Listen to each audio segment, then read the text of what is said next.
The One Nation, One Election bill, it was introduced in the lower house of the parliament. Let's tell you all that transpired in the parliament today. Now, 269 voted in favor of the motion, a motion to push the One Election, One Nation bill to the JPC committee. Now, whilst 198 members opposed this, resulting in the bill being sent to the JPC for further consultation. Listen in to what Union Home Minister Amit Shah had to say.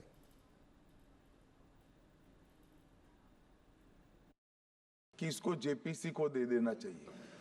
जब ये संविधान सुधार का विधेयक संवैधानिक संशोधन जब cabinet में चर्चा में आया, तब प्रधानमंत्री जी ने स्वयं मंशा व्यक्त करी थी कि इसको जेपीसी को देना चाहिए। इस पर विस्तृत चर्चा सभी स्तर पर होनी चाहिए। इसलिए मुझे लगता है कि इसमें सदन का ज्यादा समय जाया करे बगैर, अगर मंत्री जी कहते हैं कि इसको जेपीसी को सौंपने के लिए वो तैयार है, तो जेपीसी में सारी चर्चा होगी और जब जेपीसी के रिपोर्ट के आधार पर कैबिनेट इसको पारित करेगी, तब भी फिर से चर्चा होनी है। तो मैं मानता हूं कि माननीय मंत्री जी अगर जेपीसी में रखने की इच्छा व्यक्त करते हैं, तो यहीं पर एक चीज समाप्त हो जाएगी। अध्यक्ष जी, जो ये चर्चा हुई है, इसका जवाब देने के बाद जो नियम 74 है, जिसमें मैं एप्रोप्रिएट जो मोशन ला करके और जेपीसी के गठन का प्रस्ताव निश्चित रूप से करूंगा, निश्चित रूप से जेपीसी के गठन का प्रस्ताव करूंगा। रूल 74 के तहत जेपीसी के गठन का प्रस्ताव है और सरकार की इच्छा भी है। Well, now this One Nation, One Poll proposal isn't new. It was the norm in India until 1967, when early dissolutions of assemblies disrupted the synchronized schedule. Now, the idea is being revived, with the government going ahead with the plan after a high-level committee led by former President Ramnath Kovind laid down the groundwork for it. But what exactly does this proposal include? Well, it envisions simultaneous polls for the Lok Sabha and the state assemblies, with local body elections to follow within the next 100 days. And to achieve this, new constitutional provisions, such as Article 82A, are being proposed to align the terms of all the legislatures. This plan seeks to bring coherence to India's electoral cycle and reduce disruptions to governance. However, implementing this plan is no small feat. Logistical hurdles abound, from mobilizing election staff to upgrading infrastructure like electronic voting machines. There's also the risk of overshadowing local and state-specific issues with national narratives, potentially weakening India's federal structure. Critics also fear that this could centralize power and marginalize regional parties and voices. And what about the legal and constitutional implications of the same? Well, significant constitutional amendments would be required to carry this out, including the introduction of Article 82A to synchronize the terms. However, mid-term elections would still be possible, complicating the goal of simultaneity. A single electoral roll for all levels of elections has also been proposed, placing immense responsibility on the Election Commission. Finally, let's also take a look at the political divide over the One Nation, One Election bill. The tabling was followed by scathing attacks from the opposition. Congress MP Manish Tiwari slammed the proposal as beyond this House's legislative competence and said it must be withdrawn immediately. SP's Dharmendra Yadav, he warned this is the path to dictatorship. Trinamool Congress's Member of Parliament Kalyan Banerjee said it hits the basic structure of the constitution. Meanwhile, three allies of the BJP, the TDP, YSRCP and the Shiv Sena have all backed the bill. Listen in to what the major stakeholders and members of parliament had to say.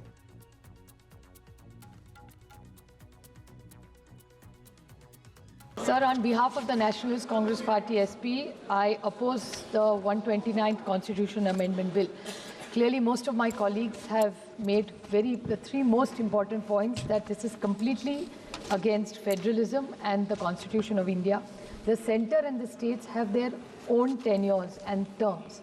So I think to mix the two is not fair, because the Article 356, because just last week, sir, we debated Article 356, and in the case of S.R. Bommai versus the Constitution of India, dissolving of assemblies was something which both sides have objected and both sides have done it.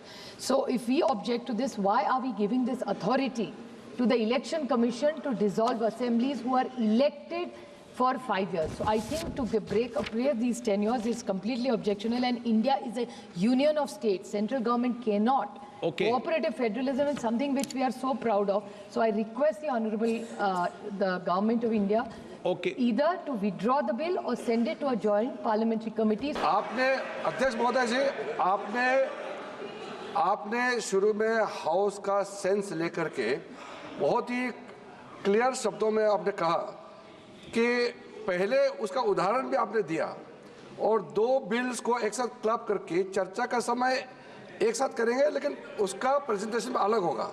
साथ साथ में ये भी कहा क्योंकि notice एक party से कई नोटिस आए हैं, किसी पार्टी से नहीं आया, लेकिन विषय गंभीर है, इसीलिए अध्यक्ष ने कहा कि सारे पॉलिटिकल पार्टी लीडर्स को, सारे अध्यक्ष जी ने ऑलरेडी कहा सारे पॉलिटिकल पार्टी का लीडर्स को, फ्लोर लीडर्स को इसमें मत रखने का मौका देंगे, ये अध्यक्ष ने कहा है। और for all the floor leaders मतलब सब पॉलिटिकल पार्टी, आप सिर्फ इस संसद को रिप्रेजेंट नहीं करते हैं, हर एक पॉलिटिकल पार्टी का रिप्रेजेंटेटिव है इसमें, सबको बोलने का मौका मिलना चाहिए। Shri Manish Tiwari ji. Thank you very much, Mr. Speaker, sir. I rise to oppose the introduction of the Constitution 129th Amendment Bill 2024 and the Union Territories Laws Amendment Bill 2024. Mr. Speaker, sir, beyond the 7th schedule of the Constitution is the basic structure doctrine. And that basic structure doctrine spells out that there are certain features of the Indian Constitution which are beyond the amending power of this House also. One of the essential features is federalism and the structure of our democracy. And therefore, the bills which have been moved by the Honorable Minister of Law and Justice absolutely assault the basic structure of the Constitution and are beyond the legislative competence of this House, and therefore they need to be opposed ab initio, and the introduction of those bills have to be stopped. Number two, Mr. Speaker, sir, how is it possible under our constitutional scheme that the tenures of the state legislatures can be made subject to the tenure of the national legislature? That is completely an antithesis of the constitutional scheme. There is absolutely no way under the Indian constitutional scheme where the states are separate constituents and equal constituents, the term of the state legislatures can be made subject to the term of the national legislature. And my final point, Mr. Speaker, sir, India is a union of states. Article 1 of the Constitution states that India is a union of states and not vice versa. And so therefore, this excessive centralism, which is sought to be brought into existence by this bill, absolutely militates against the constitutional scheme in its essence, in its entirety, and in its very object. आज मैं अपनी party Shiv Sena की तरफ से 129 constitution amendment bill और union territories amendment bill पर बोलने के लिए खड़ा हूँ। मैं शिवसेना और हमारे नेता एकनाथ शिंदे जी की तरफ से इस बिल का पूरी तरीके से समर्थन करता हूँ और आज यहाँ पर विपक्ष वाले 6 महीने से हर एक मुद्दे को असंवैधानिक बताने की कोशिश यहाँ पर कर रहे हैं। मुझे लगता है कि रिफॉर्म शब्द जब ये आता है तभी कांग्रेस को रिफॉर्म शब्द से ही एलर्जी यहाँ पर मुझे लगता है कि कांग्रेस को है।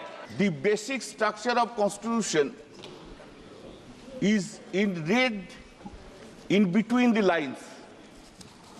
This proposed bill hits the basic structure of the constitution itself. And if any bill, any act which hits the basic structure of the constitution, that is ultra-virus. And it is ultra-virus. Sir, proposed Article 83, Sub-Article 5 is just contrary to Article 83, Sub-Article 2. Just contrary. Either you keep 83.2 or you keep 83.5. Both cannot be kept. Both are inconsistent with each other. Then, sir, effect of proposed Article 82A, sub-Article 3, simply establishes that tenure of State Legislative Assembly simply depending upon the tenure of the House of the People. It is not a doctrine of pleasure. Doctrine of pleasure is under Article 311 of the Constitution. But a mandate which has been given by the people of the country that state assemblies tenure will be depending upon the doctrine of pleasure of this House. How it can be? This is inconsistent. It cannot be accepted. All the parties that spend on these elections is close to 1 lakh crore, sir. Therefore, if the elections are done simultaneously, please. If the elections are done simultaneously, it will reduce the expenditure for both Election Commission of India as well as for the regional parties, sir. And the second is continuity in governance, sir. Sir, over the last 6 months alone, there were 3 elections held for the state, sir. So how can the machinery continue to operate if the elections are done continuous fashion, sir?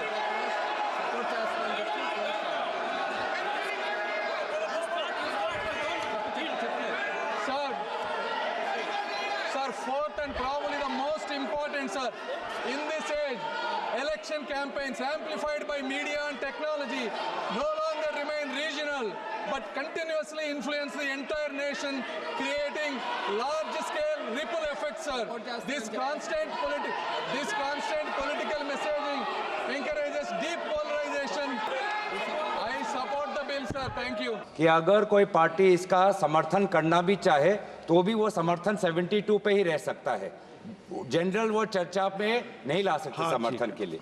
मैं sir ये 2 जो कानून हैं, constitutional amendment 129 constitutional amendment act और the bill to further amend government of union territories act 63, national capital territories 91, Jammu Kashmir reorganisation act 2019, ये दोनों कानून संविधान और नागरिकों के वोट देने के जो उनकी संवैधानिक अधिकार है उस पर आक्रमण है और इसका हम पुरजोर विरोध करते हैं।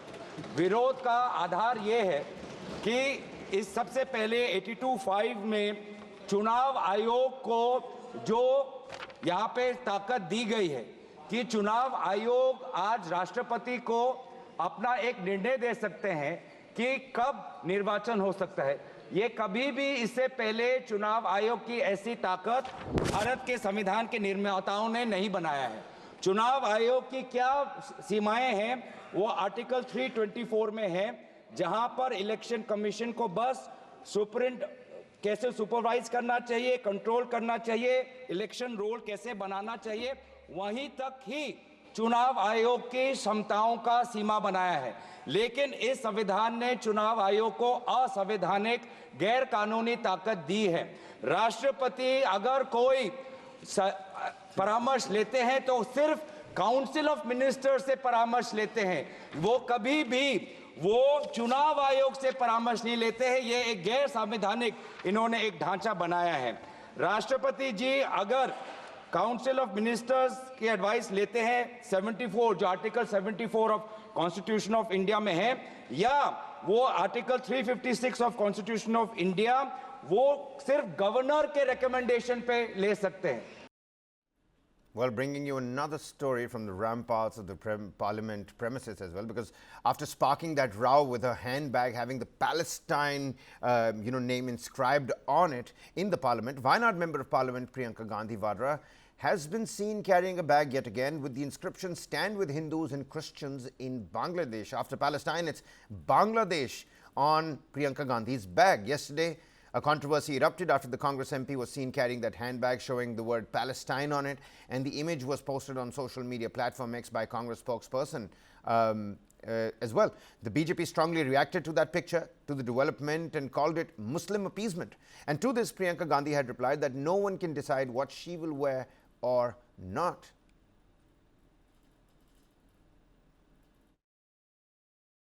आज विजय दिवस है। आज विजय दिवस है।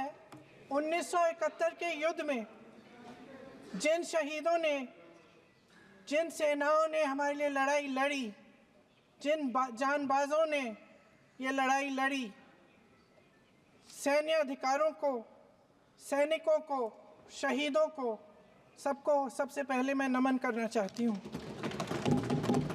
मैं देश की जनता को नमन करना चाहती हूँ कि आज के दिन जो विजय भारत ने पाई वो उनके बिना नहीं हो सकता था।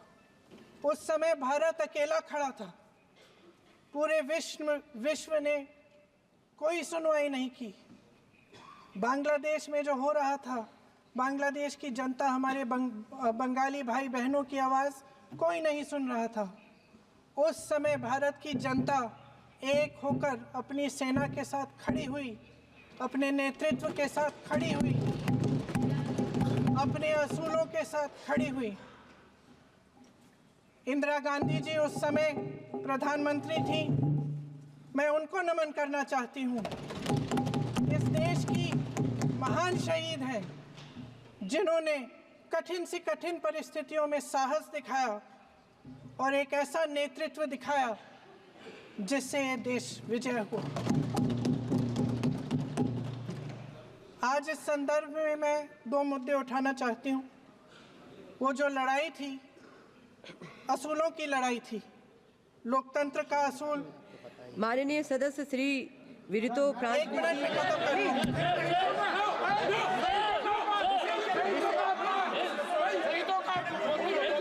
मैं संक्षिप्त में बोल देती हूँ। कंप्लीट करिए सभापति महोदया जी, मैं संक्षिप्त में बोल देती हूँ। कंप्लीट करिए। दो मुद्दे हैं, संक्षिप्त में बोल देती हूँ।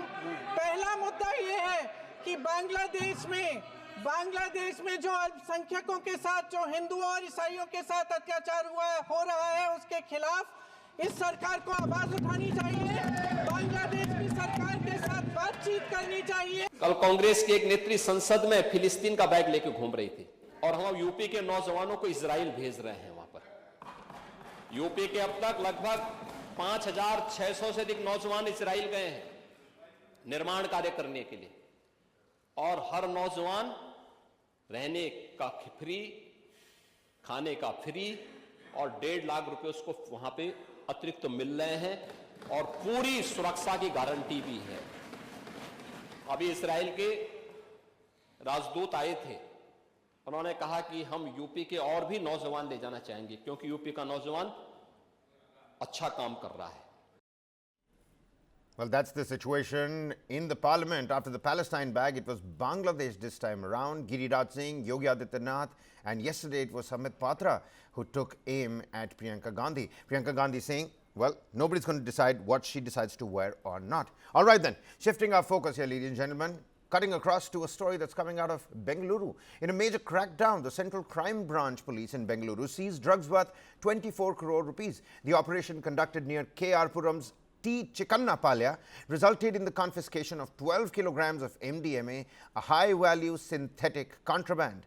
Police has arrested a 40-year-old Nigerian woman suspected of operating the supply chain. According to the CCB Narcotics Control Squad, the accused was residing in TC Palya under the K.R. Puram police station limits and had been running a shop catering to foreign nationals. However, under the guise of selling food products, she was allegedly engaged in peddling narcotics. Acting on credible information received on the 13th of this month, the CCB team raided the location and apprehended her. During the interrogation, the woman admitted to procuring MDMA crystals from African origin supplier based in Mumbai at lower prices and selling them at inflated rates to foreign nationals, college students and software professionals. Take a look at that large demographic as well. The bust also revealed the complexity of the network, as 70 Airtel SIM cards were seized alongside the drugs and a mobile phone, raising suspicions about a wider operation involving multiple accomplices.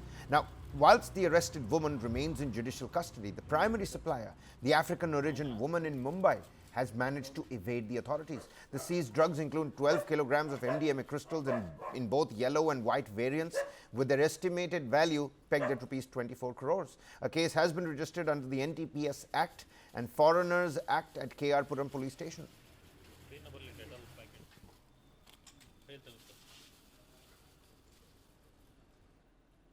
Moving on and shifting our focus to Telangana, because after the Telangana governor gave nod for KTR's prosecution, the cabinet has approved the registration of case by the ACB in the irregularities surrounding the Formula E car race. The ACB is likely to register a case in the next 2 days. The case will be probed under Section 17A of the Prevention of Corruption Act. The case involves alleged financial irregularities during the second Formula E racing event that was held under the previous BRS dispensation. The accusations raise serious concerns about the prior administration's financial accountability vis-a-vis the Formula E race that took place in Hyderabad. The matter revolves around payment of rupees 55 crore to the organizers of the event without following the due procedure. KTR claimed that he ordered the release of the money from the HMDA and issued instructions to the then Principal Secretary, Arvind Kumar. And the Formula E was part of the program under the Telangana E-Mobility Week. The 2024 race was cancelled, allegedly due to a breach of contract by Telangana's municipal administration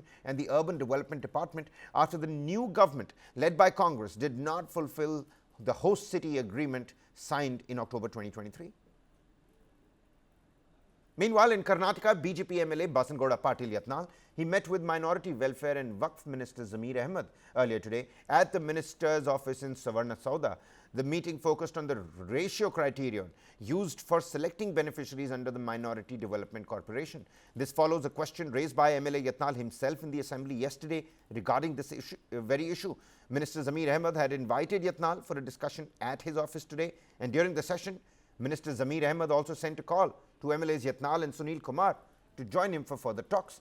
Responding to this, MLA Yatnal visited the minister's office and held discussions on the very matter.